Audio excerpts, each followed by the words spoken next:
చక్కని లోక కథ నేను వ్రజవాసుల ఒక ముఖారవిందం నుంచి విన్నాను. ఎలా ఒకసారి ఏమైందంటే, నాతో బృందావన్ వచ్చిన వాళ్ళు మీ అందరికీ గుర్తుంటే, మనం ఒక ప్రదేశానికి వెళ్తాము, రమణ్ రేతి. చాలా సాఫ్ట్గా మృదువుగా ఉంటుంది అక్కడ మట్టి అనేది. అక్కడ అందరు అలా దుల్లుతారనమాట.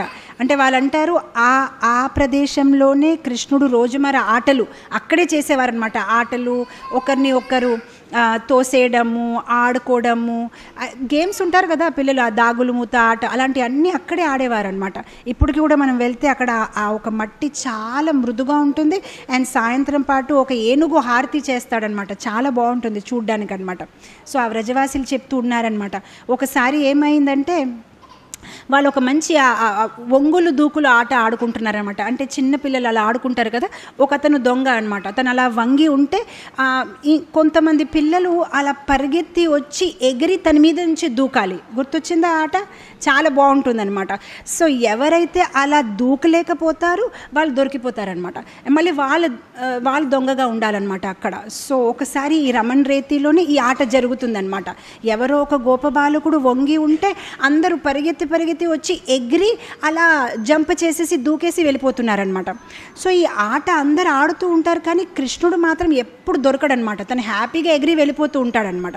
ఒక్కసారి ఏమైపోయిందంటే, ఎవరో ఒక గోపబాలకుడు తను ఇలా వంగి ఉంటే కృష్ణుడు ఇలా పరిగెత్తి వచ్చాడనమాట. అప్పటికి తను కొంచెం కదిలినప్పటికీ ఇతను తత్రం చెందేసి కృష్ణుడు ఇంకా దూకలేక ఆగిపోయాడనమాట. ఆగిపోతే వీళ్ళందరూ పట్టుకున్నారు.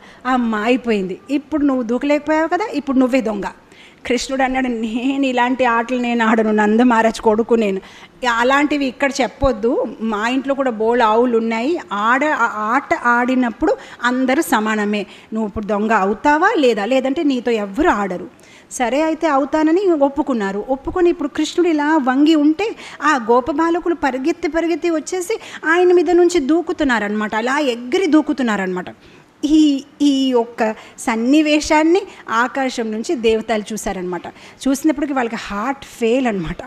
దేవాది దేవుడు గోవిందమాది పురుషం తమహం భజామి, కానీ ఇక్కడ ఏం చేస్తున్నారు, గట్టిగా పరిగెత్తి వచ్చి కృష్ణుడి తాలూకా వీపి మీద మరీ గట్టిగా కొట్టి అప్పుడు ఎగిరి ఇచ్చేస్తున్నారు అన్నమాట, దూకుతున్నారు. ఎందుకంటే వాళ్ళు అనుకుంటుండే ఇలాంటి అవకాశం ఎప్పుడు వస్తుంది, చక్కగా కొట్టి వీపి వాసిపోవాలన్నమాట.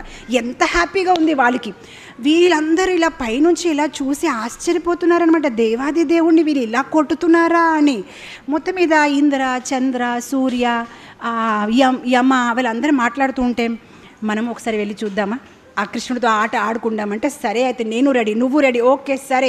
అందరు దేవతలు వచ్చేసారనమాట. వాళ్ళందరూ గోపబాలక వేషంలో వచ్చేసారనమాట. ఆ వేషంలో వచ్చి వాళ్ళు ఏం చేశారు, ఎవరైతే అసలు గోపబాలకులు ఉన్నారో వాళ్ళు వెనక లైన్లో నిలబడి ఉన్నారనమాట.